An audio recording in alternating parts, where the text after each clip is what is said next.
상처를 싸매시도다. 상처를 싸매시도다.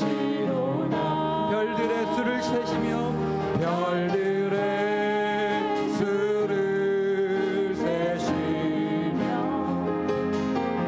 이름을 붙이셨도다. 그가 구름으로 하늘을 덮으시며 땅을 위하여 비 준비하시니 그가 구름으로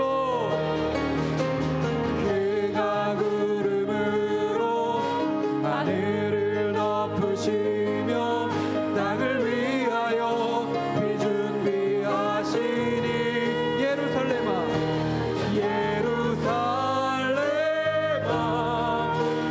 여호와를 찬송할지어다. 내 하나님은 감사함으로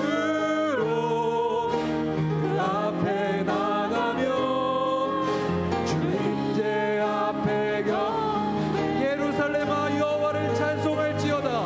예루살렘아 여호와를 찬송할지어다. 내 하나님은 감사함으로 그 앞에 나가며 주님제 앞에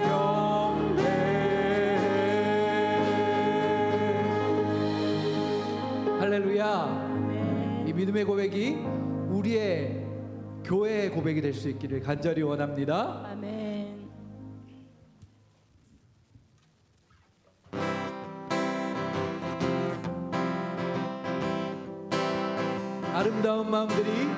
아름다운 마음들이 모여서 주의 은혜 나누며 예수님을 따라 사랑해야지. 우리 서로 다시 한번 아름다운 마음들이 모여서 주의 은혜 나누며 예수님을 따라 사랑해야지. 우리 서로 하나님이 가르쳐준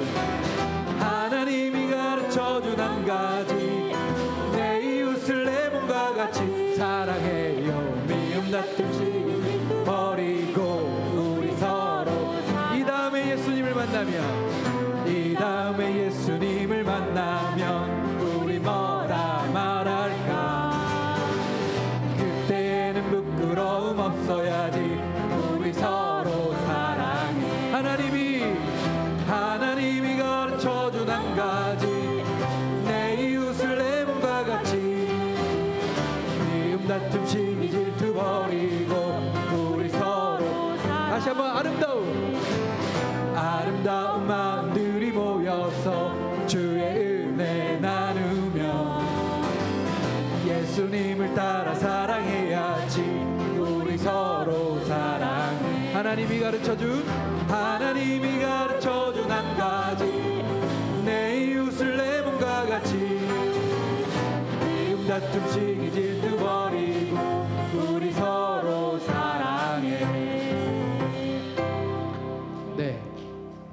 저는 왜 갑자기 박수를 그냥 이렇게 박수 치며 찬양하니까 좀 심심하시죠? 그래서 율동을 같이 했으면 좋겠습니다. 율동 아시는 분 혹시 계실까요? 아니면 제가 하고요. 아시는 분 없을까요? 없어요? 와, 그렇군요. 네. 아름다운 마음들이 모여서 주의 은혜 나누며 예수님을 따라 사랑해야지. 우리 서로 사랑해. 하나님이 가르쳐준 한 가지 내 이웃을 내 몸과 같이 사랑해요. 미움 다툼 시기 질투 버리고 우리 서로 사랑해. 네, 이렇습니다. 사랑해 마지막에 이렇게 하자고요. 네. 그리고 2절은 어떻게 되냐면요. 다 외우실 수 있을까요? 이 다음에 예수님. 네? 아, 저도 하라고요? 아, 그렇군요. 1절만 하겠습니다. 네. 1절만 다시 한번 찬양하면서 율동해 보도록 하겠습니다. 아름다운 마음들이 모여서 주의 은혜 나누며 예수님을 따라 사랑해야지. 우리 서로 사랑해. 하나님이 가르쳐준 한 가지, 내 이웃을 내 몸과 같이 사랑해. 미움 다툼 시기 질투 버리고 우리 서로 사랑해. 네, 잘하시는데요. 한 번 더 하고 2절 찬양하고 다음 곡으로 넘어가도록 하겠습니다. 다시 한번 찬양하겠습니다.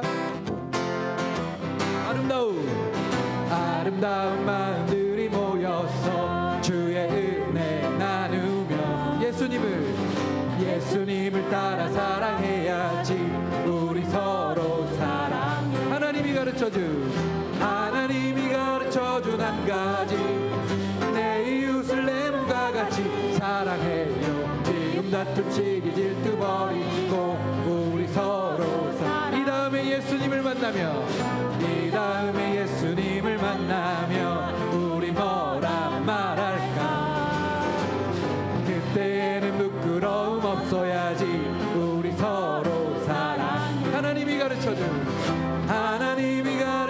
한 가지, 내 이웃을 내 몸과 같이 사랑해요. 미움 다툼 시기 버리고 우리 서로 복음 들고 사들 없는 자들의 발길.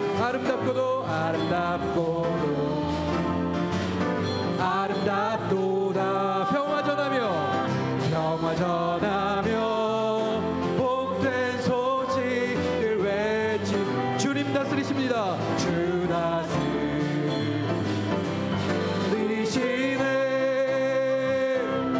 주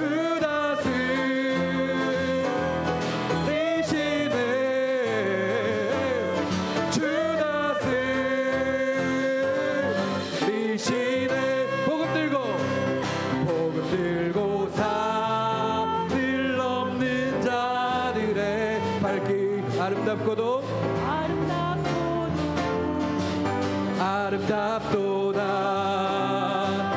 평화 전하며 복된 소식을 외치네. 주 다스리시네. 주님 다스리십니다. 주 다스리시네.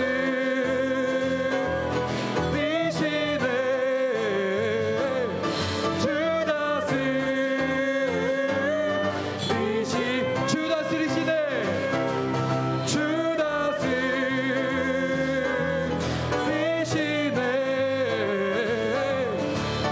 다스리시네. 마지막으로 한 번 더. 주 다스리시네.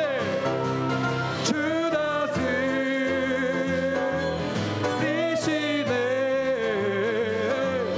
주 다스리시네.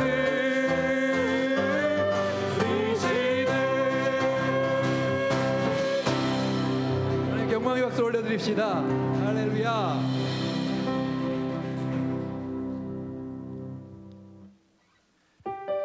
사순절을 지나고 있는데요, 예수님의 그 사랑을 우리가 기억하면서 함께 그 주님을 찬양하기를 원합니다.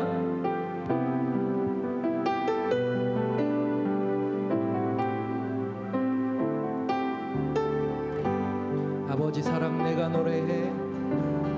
아버지 사랑 내가 노래해. 아버지 은혜 내가 노래해. 그 사랑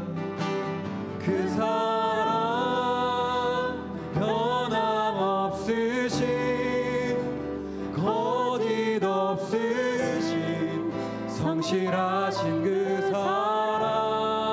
상한 갈 때 꺾지 않으신, 상한 갈 때 꺾지 않으신, 꺼져가는 등불 끄지 않는 그 사랑. 변함없으신 그 사랑. 변함없으신, 거짓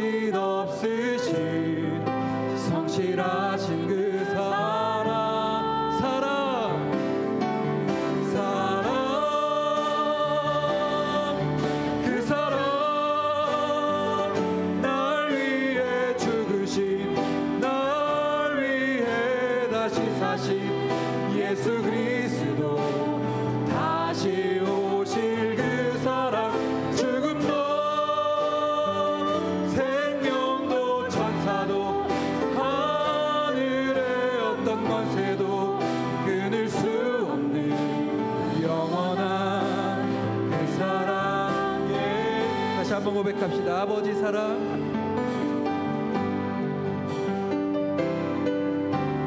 아버지 사랑 내가 노래해.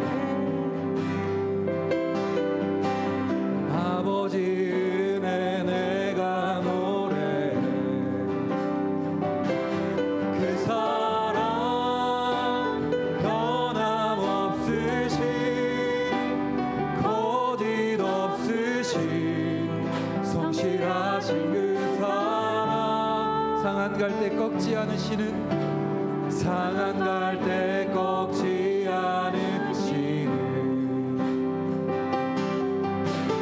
꺼져가는 등불 끄지 않는 그 사랑, 그 사랑 변함없으신 거짓 없으신 성실하신 그 사랑, 사랑,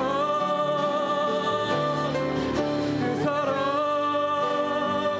날 위해 죽으신, 날 위해 다시 사신 예수 그리스도, 다시 오신 그 사랑, 죽음도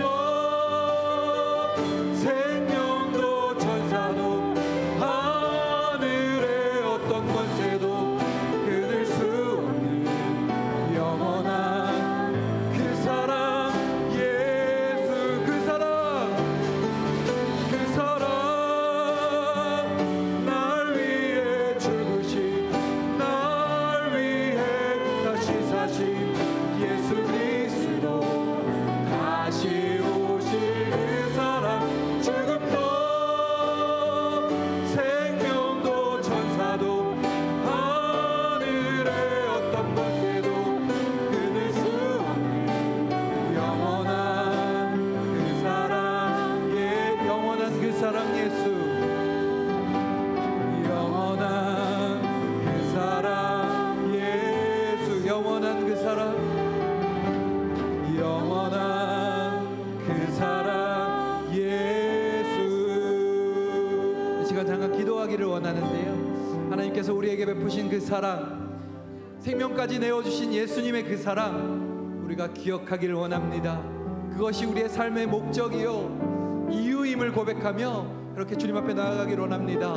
이렇게 고백하는 시간 되기를 원합니다. 함께 기도하겠습니다. 하나님 아버지 감사합니다. 우리 안에 하나님의 사랑을 부어주시니 감사합니다. 하나님의 은혜가 없이는 우리가 살아갈 수 없는 존재임을 고백합니다.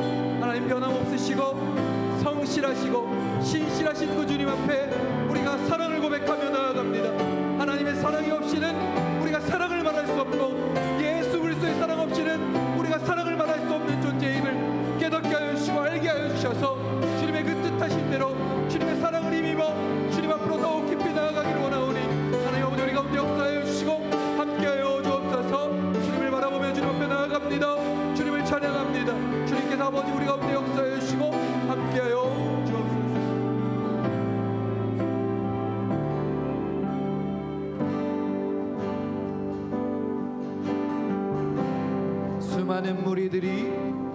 수많은 무리들이 줄을 지어 그분을 보기 위해 따르네.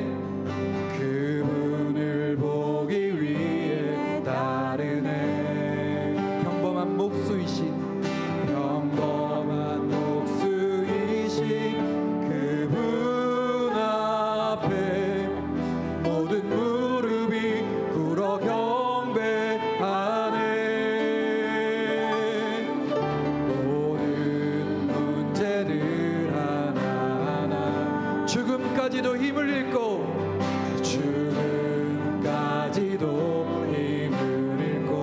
생명의 근원 되신 예수 이름 앞에 모든 권세들 굴복하네. 예수 이름 높이세, 예수 이름 높이세,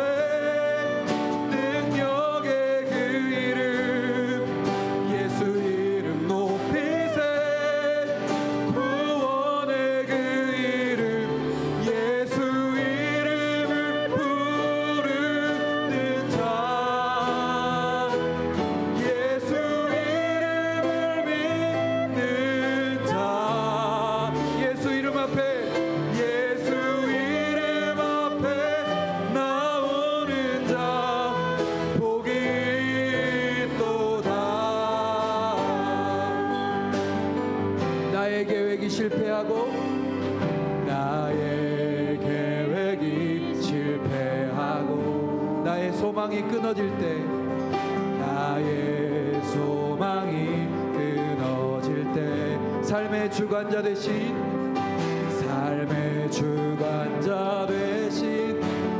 그분 앞에 나의 무릎을 꿇어 경배하네. 나의 삶을 그분께 맡길 때 비로소 나의 마음 평안해.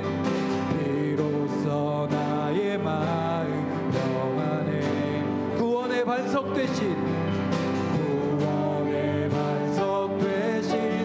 예수의 이름을 소리 높여 찬송하네. 예수 이름 높이세. 예수 이름 높이세. 능력의 그 이름 예수 이름 높이세. 구원의 그 이름 예수 이름을 부르는 자 예수 이름을 믿는 자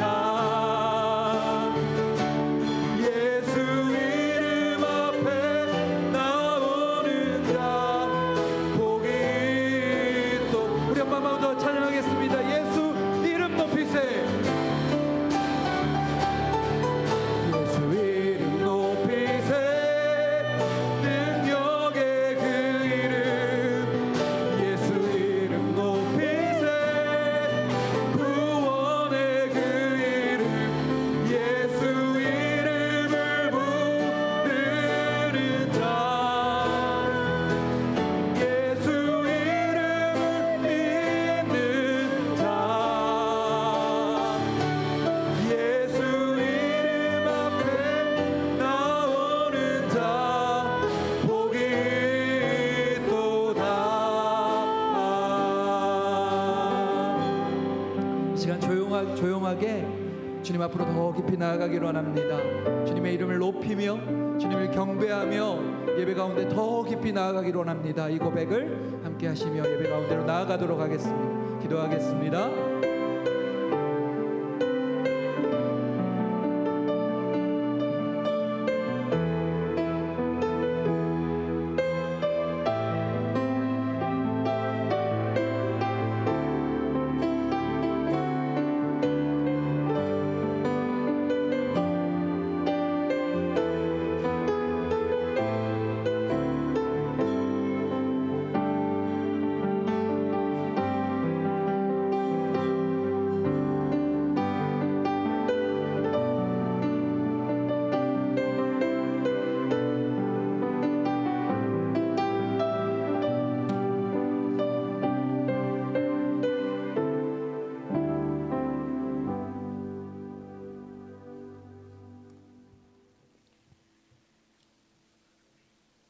선하심과 인자하심으로 오늘 이 예배 가운데 함께 하시는 하나님 아버지, 사순절을 지내고 있는 오늘 주님이 걸으셨던 십자가의 그 길을 생각하며 감사의 기도를 드립니다. 그 사랑을 기억하며 어떤 값으로도 치를 수 없는 그 은혜의 감동이 우리의 신앙의 동력이 되어 아버지의 마음에 울림이 있는 찬양이 넘치고 넘치는 보람의 교회가 되길 소망합니다. 긴 팬데믹 상황으로 세상에 속한 많은 것들은 움츠려 있었지만 또 다시 땅을 새롭게 하시고 움트는 생명들을 보게 하시니 하나님의 성실하심에 또 한 번 감사를 드립니다. 이를 통해 우리는 또다시 희망과 사모함으로 하나님의 공의를 구합니다. 아무것도 할 수 없는 우리가 지금의 어려운 상황에도 겸손치 못하였고 하나님 앞에 더욱 마음을 낮추지 못하였습니다. 연약한 인간이기에 하며 우리의 온전치 못한 믿음에 대한 합리화로 타협하기도 하였습니다. 이제는 우리가 오롯이 의지하여 어려운 문제를 헤쳐갈 힘도 아버지 앞에 있음을 고백하며 무릎을 드리는 훈련과 눈물을 심음으로써 단단한 믿음을 취하게 하옵소서. 이 나라를 위하여 기도합니다. 치리하는 자들에게 지혜를 주시옵소서. 국민의 안녕과 평안을 최우선하여 숲을 보고 나무까지 살필 수 있는 해안을 주시길 소망합니다.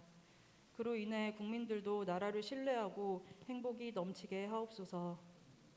교회를 위하여 기도합니다. 성도와 성도 간의 교제를 통해 하나님의 사랑을 서로 발견하고 받은 은혜가 넘치는 증인의 삶들이 되길 소망합니다.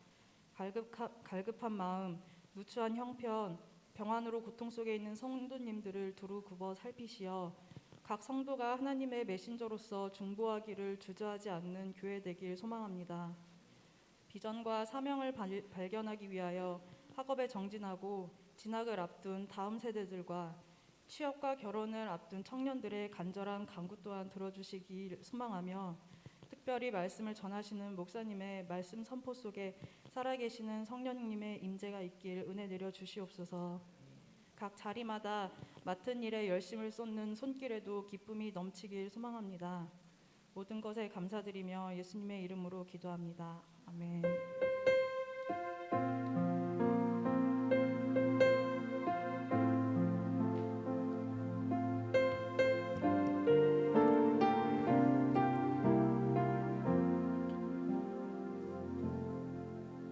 오늘 우리에게 주시는 하나님의 말씀은 누가복음 10장 25절에서 28절까지의 말씀입니다.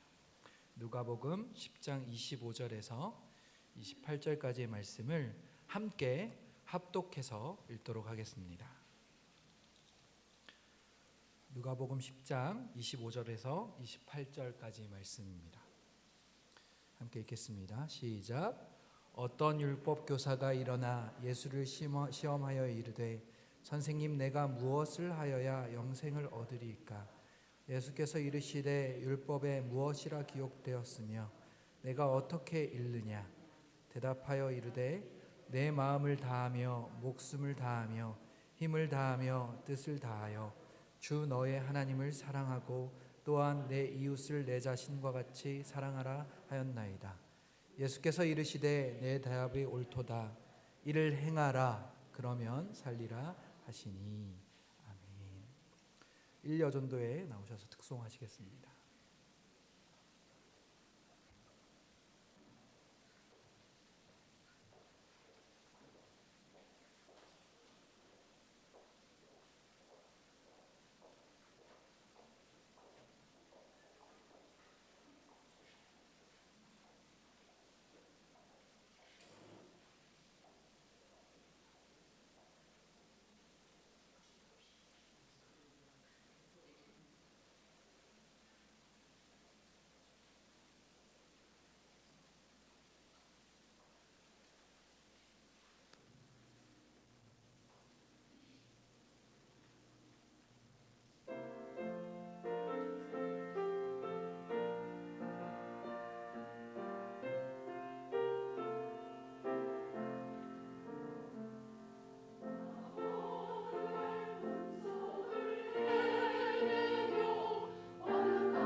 여러분 한 사람 한 사람은 그 몸의 지체입니다. 고린도전서 12장 27절 말씀.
네, 귀한 찬양 감사합니다. 저는 되게 궁금했었거든요. 연습을 엄청 계속해서 하시더라고요. 그래서 저렇게 열심히 연습을 하시는구나 생각했는데 많은 퍼포먼스가 여기에 있었습니다. 귀한 찬양 준비해 주셔서 너무 감사합니다. 다시 한번 박수 보내드릴까요?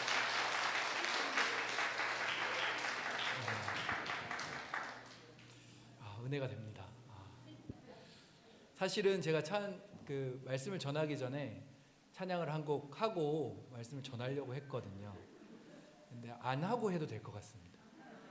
예수님의 십자가 형상을 준비하고 주님을 이렇게 바라보는 퍼포먼스 너무 은혜로웠습니다. 찬양 안 하고 하도록 하겠습니다. 성도님들께서는 나는 삶의 목적을 어디에 두며 살아가는가, 삶의 의미를 어디에서 찾는가라는 질문들을 자신에게 혹시 해보신 적이 있으십니까? 지금 한번 잠깐 해보시면 좋겠는데요. 내 삶의 목적을 어디에 두며 살아가고 내 삶의 의미를 어디에서 찾고 있는지 한번 생각해 보시면 좋겠습니다.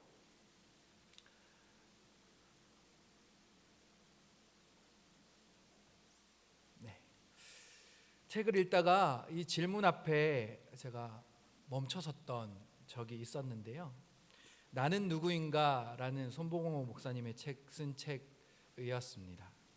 사람들이 살아가는데 삶의 태도에 대한 구분을 이야기해 놓은 부분들이 있었는데요. 그것을 잠깐 요약해서 설명드리면 좋겠다 생각되어서 소개하려고 합니다.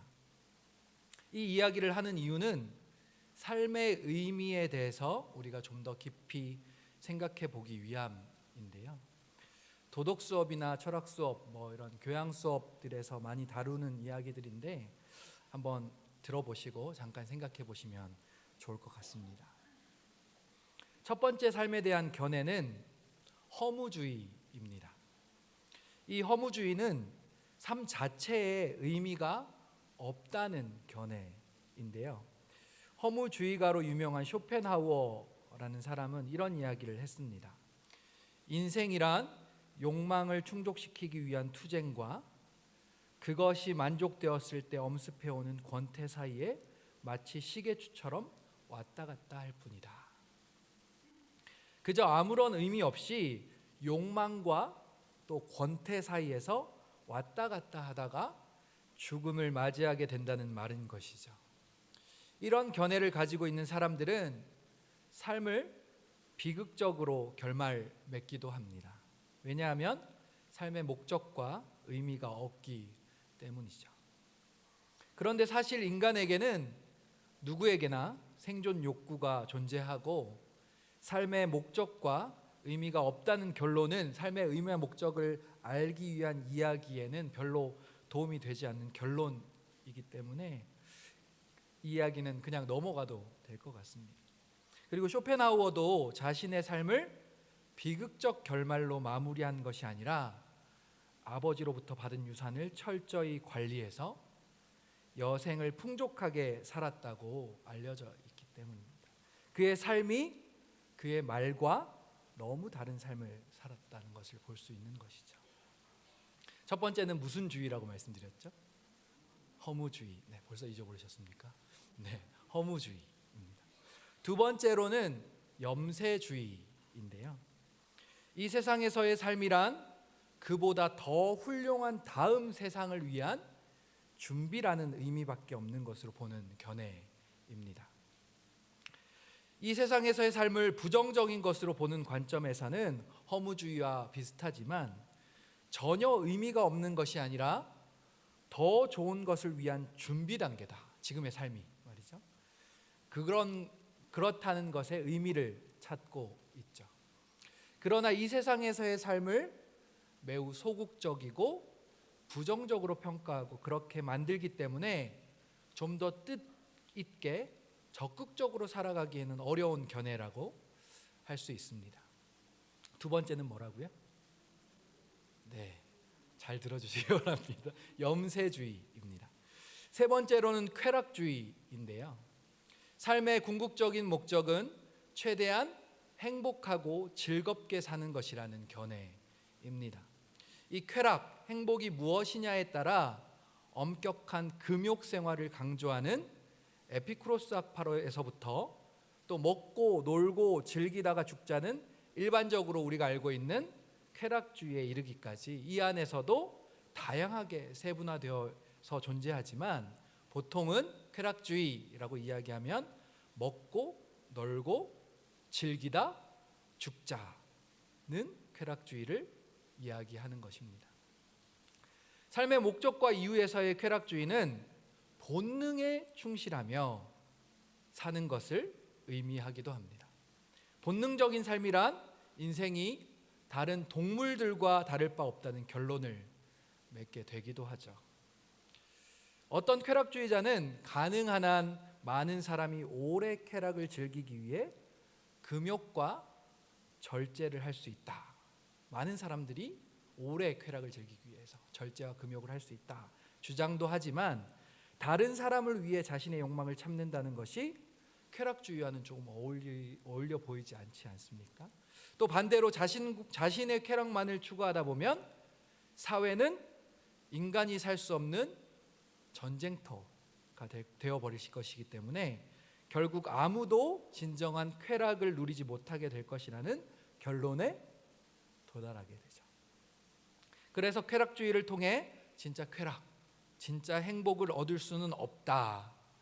진정한 삶의 목적으로는 적합하지 못하다라는 결론을 내리게 됩니다. 또 우리 인생 대다수는 고통 속에서 살아가는데 삶의 유일한 목적이 쾌락이라면 고통 자체만으로도 괴롭고 서러운데 그렇게 살아가는 삶 자체도 무의미하다는 이야기로 들려지기 때문에 삶을 설명하는 도구로는 오히려 비참하고 적절치 못하다는 생각도 해보았었습니다. 세 가지를 말씀드렸습니다. 첫 번째는 허무주의, 두 번째는 염세주의, 세 번째는 쾌락주의였습니다. 네, 감사합니다. 마지막으로 네 번째는 자기완성이라는 견해가 있습니다. 이 자기완성은 아리스토텔레스가 말한 견해인데요. 삶의 의미를 잘 드러내는 것 같아 보이고 삶의 목적으로 생각해 볼 수 있는 부분이 분명히 있어 보이는 견해입니다. 이 견해는 자신에게 본래 주어진 목적을 달성하는 것이 삶의 의미라고 보는 것입니다. 이 자기 완성을 통해서 가장 행복한 존재가 된다고 설명하는 것이죠. 예를 들자면 음악적 소질을 타고난 사람은 그 소질을 잘 살려서 음악가가 되었을 때 보람을 느끼고 행복할 수 있으며, 사업의 능력이 있는 사람은 훌륭한 사업가가 되었을 때 가장 행복하다라고 말하는 것입니다. 이 견해는 그 본성에 따라 자연스럽게 순응하고 살아가면서 자기 완성을 이루어가는 것이 삶의 의미이고 행복이라고 이야기하는 것인데요. 그것을 혹 역행하거나 다른 길로 간다는 것은 삶을 무의미하게 만들고 또 불행하게 하는 것이라고 평가하기도 합니다. 이것을 잘 설명하고 있는 공자의 말이 있습니다. 순천자흠 역천자망이라는 말인데요. 이 뜻은 하늘의 명령을 따르는 자는 흥하고 하늘을 거스리는 사람은 망한다입니다. 우리가 믿고 있는 하나님을 하늘에 넣고 해석하면 그럴듯해 보이지 않으십니까? 네. 굉장히 설득력 있는 주장인 것 같아 보이지만 그 안에 좀 더 깊이 들여다보면 사람의 인생에 대해 기능적인 면과 만들어진 기계로 대하는 느낌이 아주 강하게 들어집니다. 존재 자체로서의 가치는 없고 사람을 인격체로 대하는 부분이 많이 결여되어져 있는 것 같아 보이기 때문이죠. 무엇인가 중요한 것이 빠져 있다 보여집니다. 삶의 의미, 삶의 목적에 대해 이야기한 견해 네 가지를 설명드렸습니다. 허무주의, 염세주의, 쾌락주의, 그리고 마지막은 뭐라고 말씀드렸죠? 자기완성. 이 네 가지였습니다. 그렇다면 우리에게 삶의 기준이 되는 성경과 교리에서는 인간의 목적을 어떻게 설명하고 있을까요? 여러분들 많이 배우셨을 거고 잘 알고 계실 것 같은데 웨스터민스터 소요리 문답 1번에서는 이렇게 설명하고 있습니다. 사람의 제일 되는 목적은 무엇입니까? 사람의 제일 되는 목적은 하나님을 영화롭게 하는 것과 그를 영원토록 즐거워하는 것입니다 라고 설명하죠.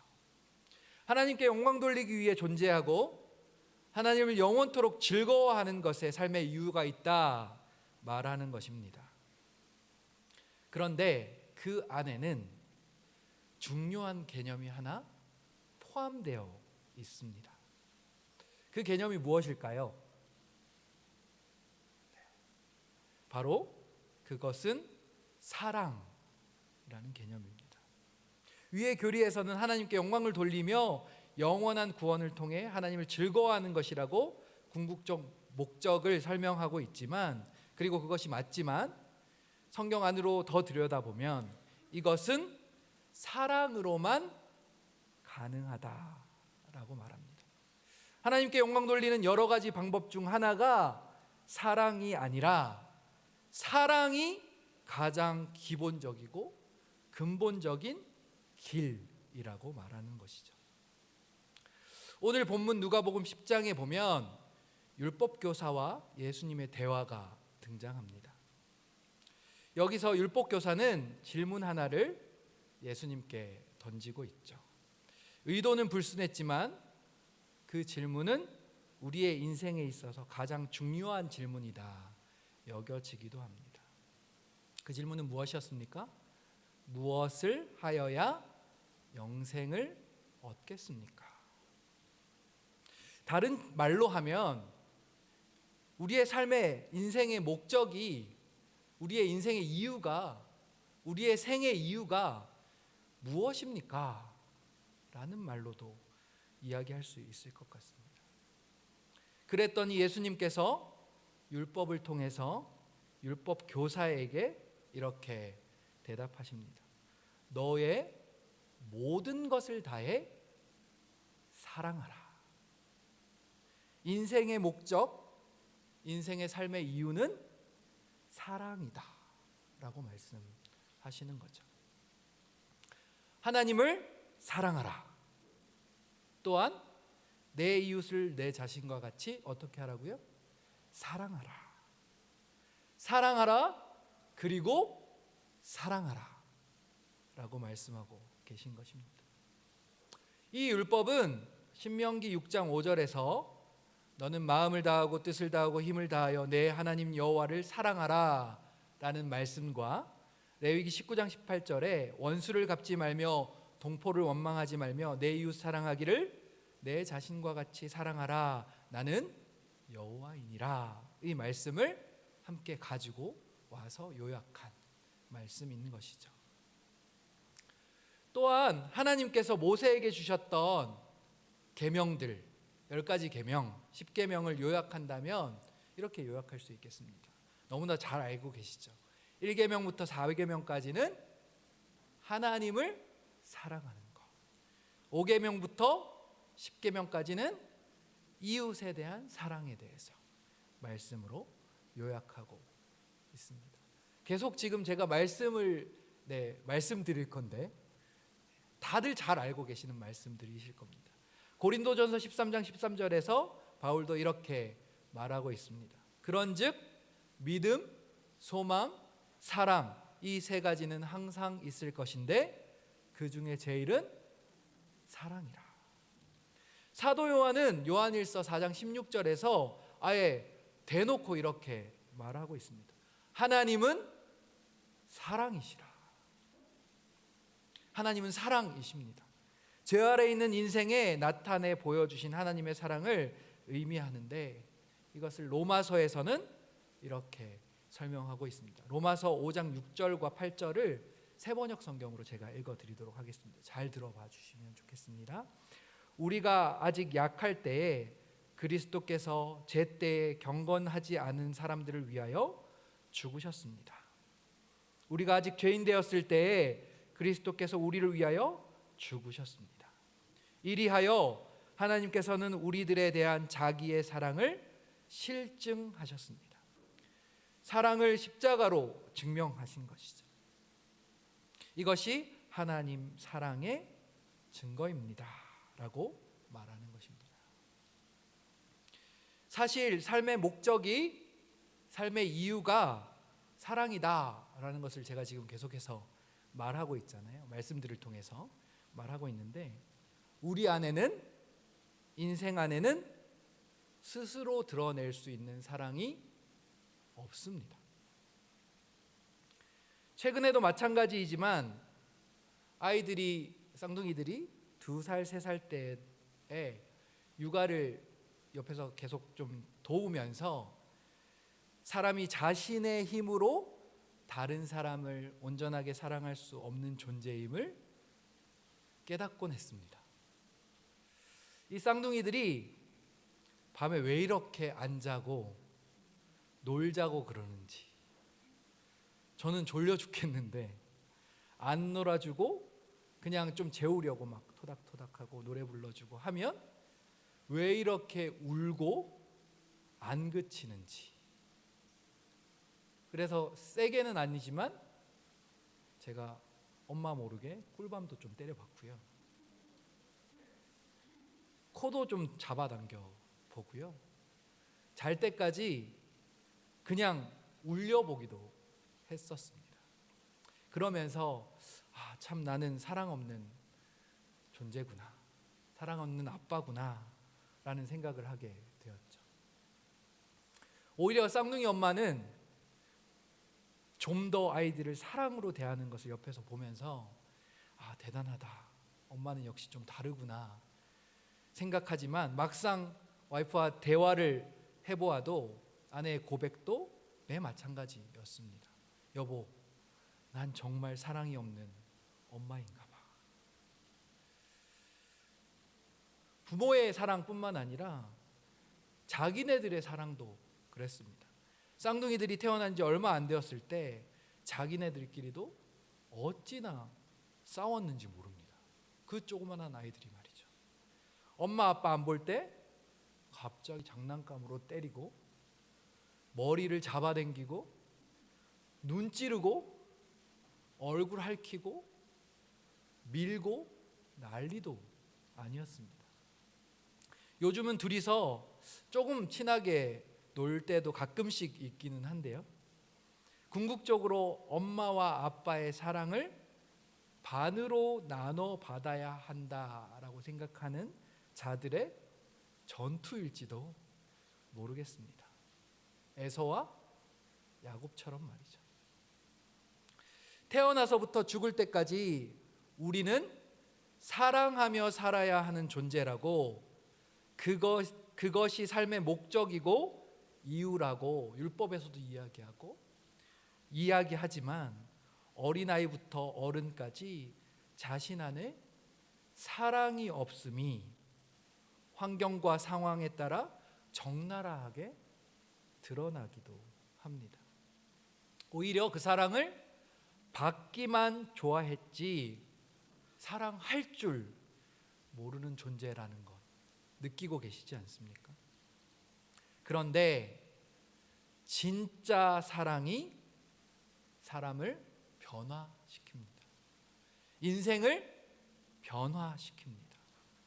사랑이 사랑을 만들어 가게 됩니다. 그것을 요한 1서에서는 이렇게 설명하고 있습니다. 4장 9절에서 11절까지인데요. 제가 읽어드리겠습니다.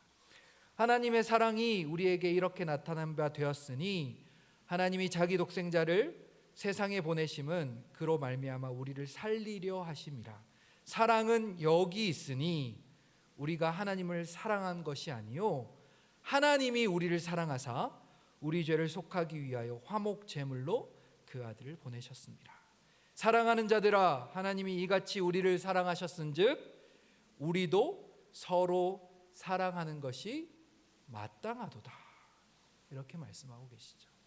하나님이 사랑이시며 그 하나님으로부터 시작된 사랑이 우리에게 전해졌다.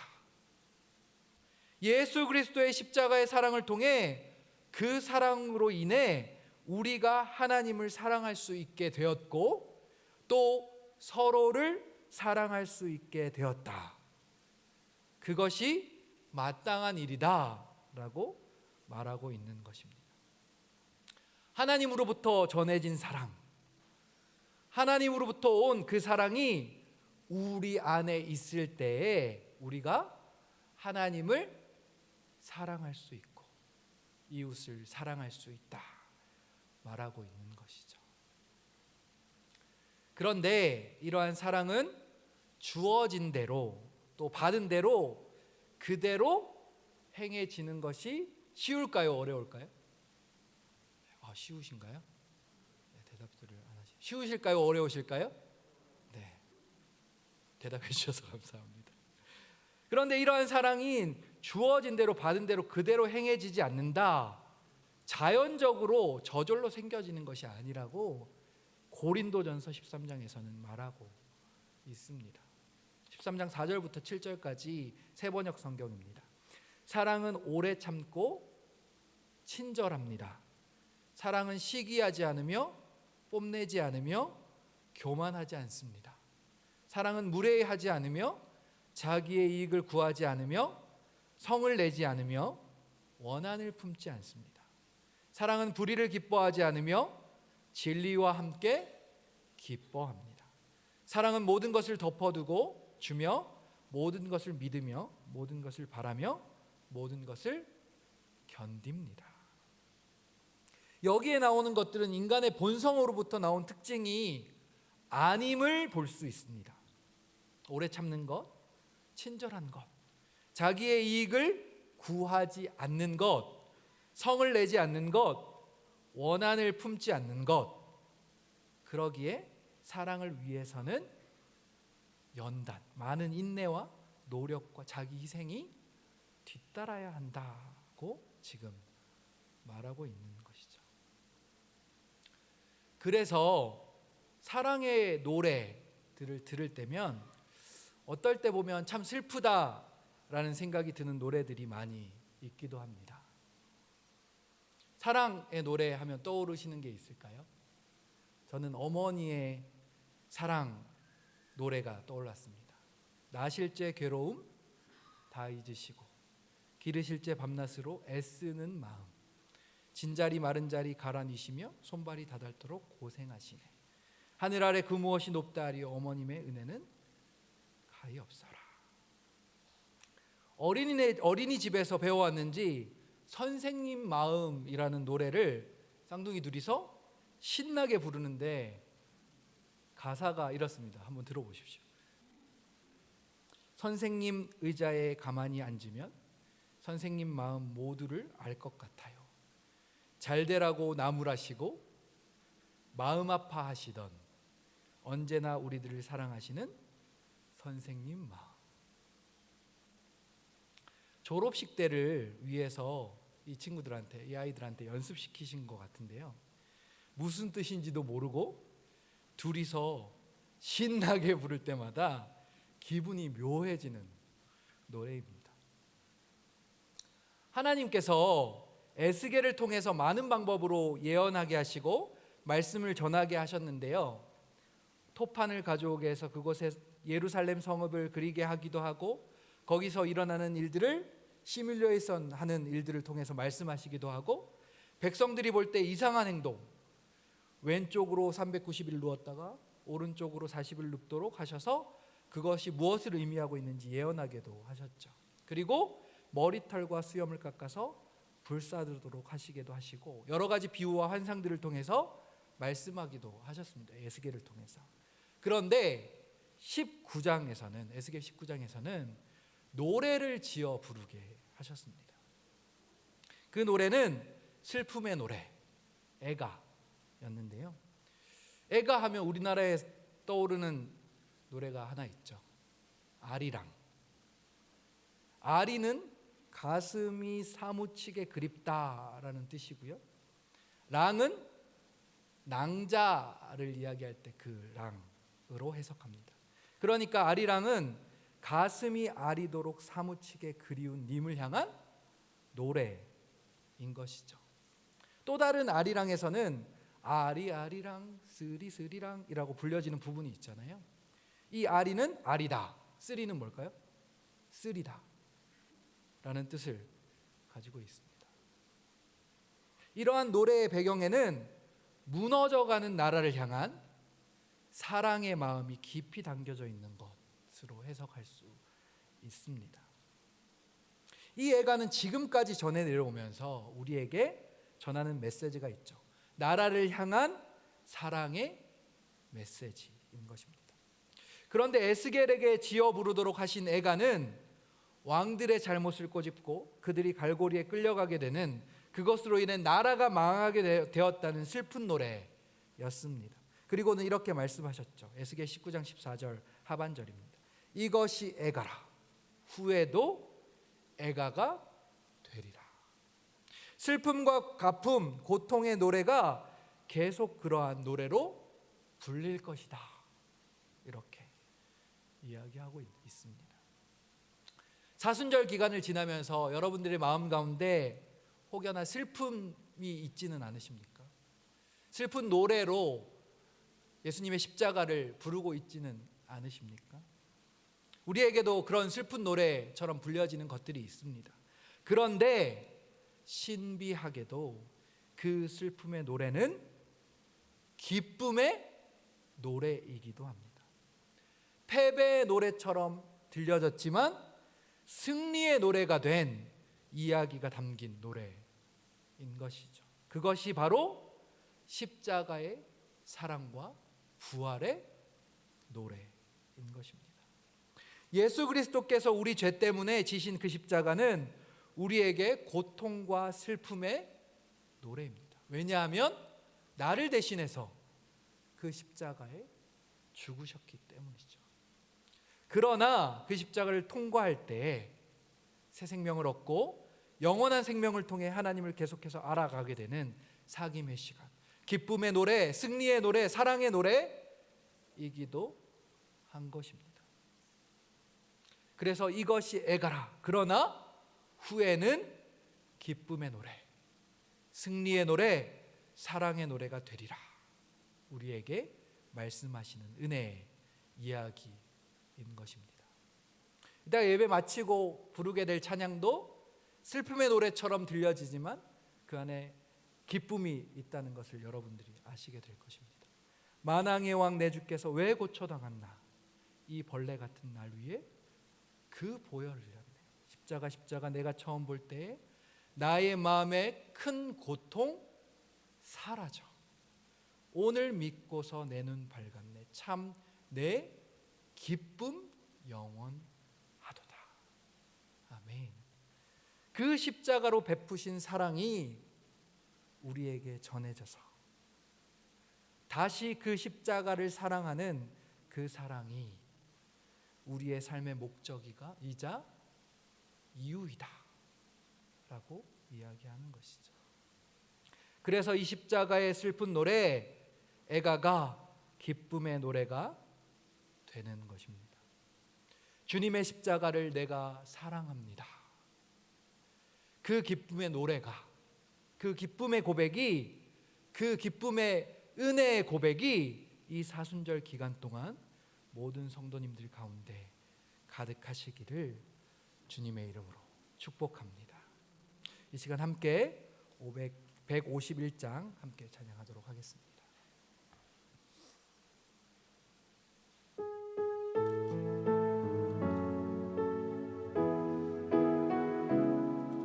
우리의 기쁨으로 주님을 찬양하기를 원합니다. 만왕의 왕 내 주께서 왜 고초당했나, 이 벌레 같은 날 위에 그 보혈을 흘렸네. 십자가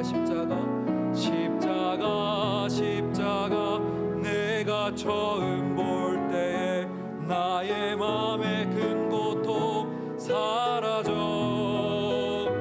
오늘 믿고서 내 눈 밝았네. 참 내 기쁨 영원하도다. 주 십자가 못 박힘은 속죄함 아닌가. 그 긍휼함과 그 은혜 말할 수 없도다. 십자가 내가 처음 볼 때에 나의 맘에 큰 고통 사라져. 오늘 믿고서 내 눈 밝았네. 참 내 기쁨 영원하도다. 늘 울어도 그 큰 은혜 다 갚을 수 없네. 나 주님께 몸 바쳐서 주의 힘쓰리. 십자가 내가 처음 볼 때 남의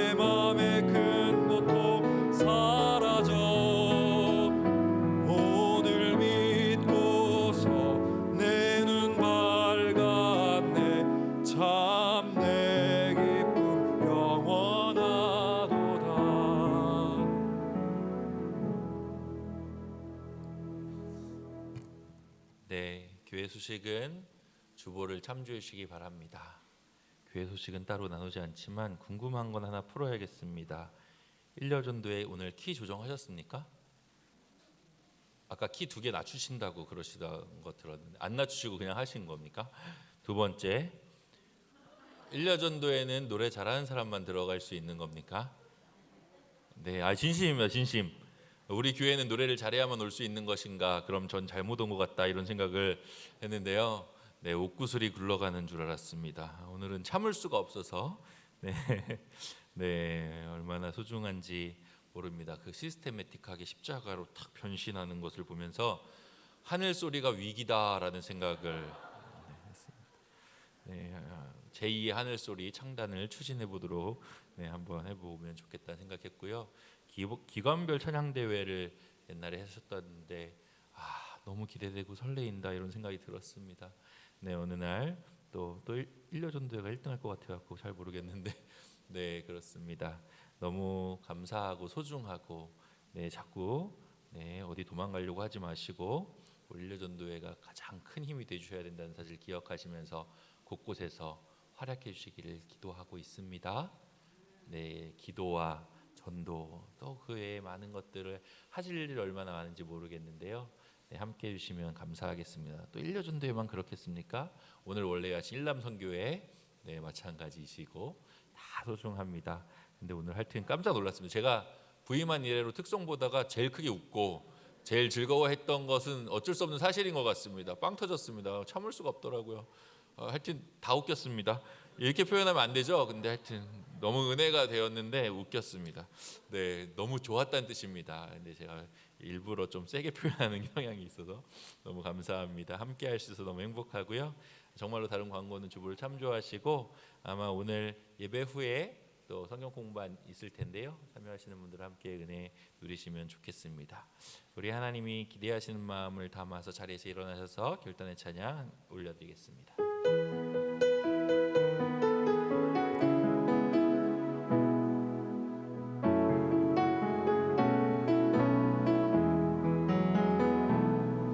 주 선한 능력으로 안으시네 그 크신 발로 날 붙드시네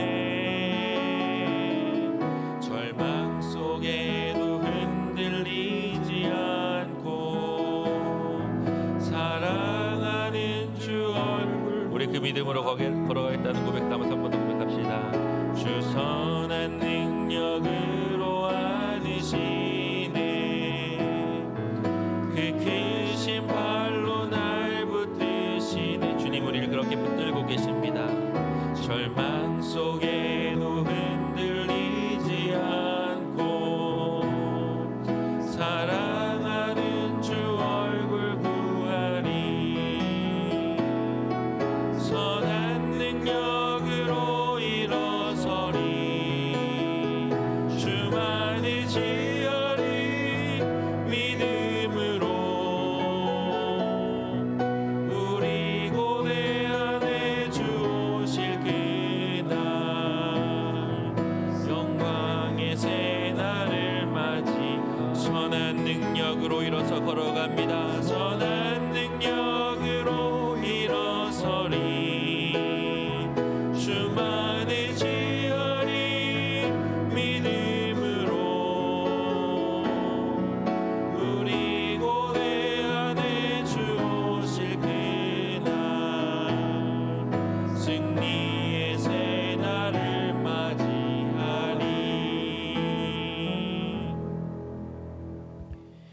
이제는 우리 구주 예수 그리스도의 은혜와 하나님 아버지의 무한하신 사랑하심과 성령님의 교통케 하심이 우리에게 주신 놀라운 우리의 삶의 사명, 우리 존재의 가치를 확인하며 주님 말씀을 따라 사랑하는 삶 살아가기를 원하는 우리로부터 그것이 불가능한 것임을 알기에 주의 십자가를 우리 안에 새기며 주의 십자가를 사랑하는 방법으로 주님 따라 사랑하고 섬기며 아름다운 역사들이 이루어가며 살아가기를 원하는 사랑하는 보람의 교회 모든 성도님들과 그 가정 위에 그 직장과 삶의 자리 위에 이 나라 이 민족 위에 이제로부터 영원토록 함께 하시기를 간절히 축원하옵나이다.